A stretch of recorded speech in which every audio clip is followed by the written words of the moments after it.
The much improved third generation Seat Leon looks a promising package for family hatchback segment buyers. It's still good looking and sporty to drive, but now it also gets extra media and safety tech, an impressive extra 3-cylinder petrol option, and a potent Cupra 300 performance flagship. Overall, this is exactly the car the Spanish brand needs to keep itself competitive in the Focus class sector. On the move, the Leon has a sportier feel than you'd find in other Volkswagen Group products that share its stiff, sophisticated MQB platform. With earlier generation models, that used to put off some potential buyers, but with this Mark III design, the Spanish engineers have managed to blend this car's responses with an acceptably compliant standard of ride. Most versions also get an XDS electronic differential lock that helps you get the power down more quickly out of tight corners. Only the most powerful variants get multi-link rear suspension. Engine-wise, there's a wide choice, with most options available with an extra-cost DSG auto gearbox if you want it. We'd recommend the newest unit in the lineup, a 3-cylinder, 1-litre TSI petrol unit that puts out 115 PS and, when carefully driven, is capable of returning diesel-like running costs. It can't match the returns of the volume TDI variant, of course, a 1.6-litre diesel power plant now uprated to 115 PS. We're less enamoured with the other mainstream TSI petrol engines, a 110 PS 1.2, a 125 PS 1.4, a 150 PS Eco TSI unit, and a 180 PS 1.8. Here we've elected to try the popular 2-litre TDI 150 PS model, which offers a decent combination of performance and economy. Expect 64.2 miles to the gallon on the combined cycle and 112 grams per kilometre of CO2. This 2-litre TDI engine can also be ordered in uprated 184 PS guise. At the top of the range sit the 4-wheel drive Experience soft roading estate variants.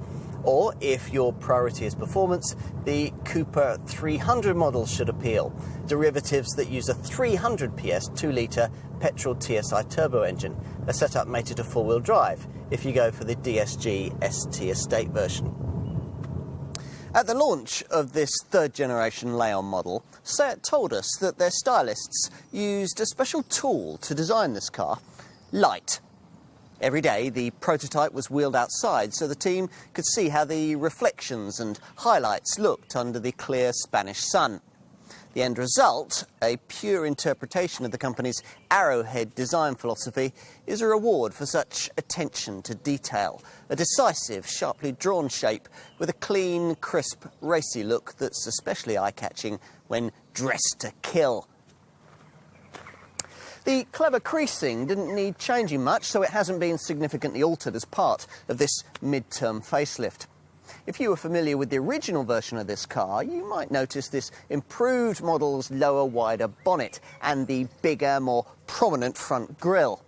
The bumper's been restyled too, which has meant the addition of a sleeker set of front fog lights that now sit just at the top of these lower, angular corner air intakes.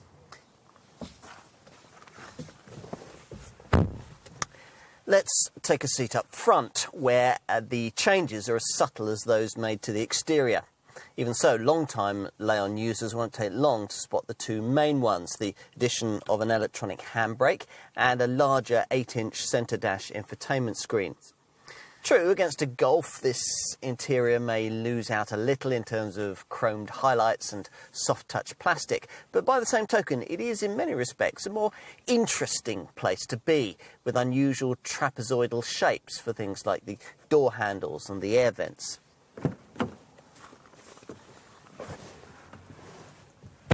And in the rear seat, well, the longer wheelbase of this third-generation model made things a little more spacious back here, though it still isn't quite in a rival Skoda Octavia's league when it comes to space for knees and legs.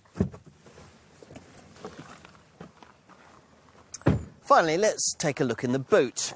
Now, in both this 5-door hatch and the 3-door SC Coupe, it's 380 litres in size. It's annoying that this height adjustable boot floor is optional on most trim levels, but it's probably worth having because when in place it creates a separate lower storage area. push forward the 60/40 split folding rear seat back, and another advantage of this adjustable floor is that it smooths out the step in the floor you'd otherwise get with everything flat. Now, in this configuration, 1,210 litres of fresh air is freed up.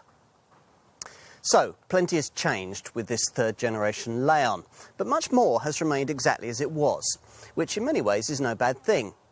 This has always been the most characterful of the Volkswagen Group family hatchback models, yet it comes with nearly all the same engineering and design integrity you'd probably end up paying a lot more for in a comparable Volkswagen Golf.